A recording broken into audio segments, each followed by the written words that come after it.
Hi అండి. నిన్న వీడియోలో చెప్పాను కదా, కింద ఆకులు ఉన్నాయి షాప్లో తెస్తారని.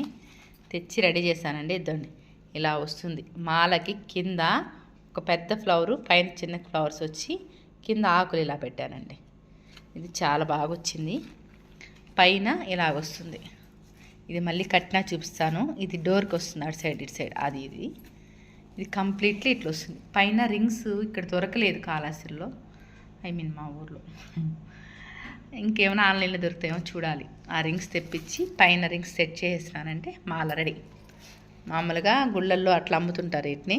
వాటన్నిటికన్నా కూడా ఎక్సలెంట్గా వచ్చింది. అన్నిటికన్నా గొప్ప విషయం ఏమంటే, నాకు ఇలాగా చేత్తో ఏదైనా ఇట్లా మన ఇంటికి కావాల్సిన డెకరేటివ్ ఐటమ్స్, బొమ్మలు, కుల్లన్లలో చాలా ఇష్టం. కాకపోతే ఈ టైలరింగ్ ఫీల్డ్లోకి వచ్చాక టైం సరిపోక చేయలేదు. ఇప్పుడు నా bad luck good luck workers లేకపోవడం వల్ల టైం దొరికింది, మళ్ళీ స్టార్ట్ చేశాను.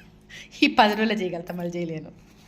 ఇది వచ్చి కర్టన్కి అటుపక్క ఇటుపక్క వస్తుంది. ఇది అటుపక్క ఇటుపక్క పెట్టి తర్వాత ఇవి పెట్టాను. ఇవి ఇంకా కంప్లీట్ వీడియో తీయలేదు, తీసిన తర్వాత చెప్తాను.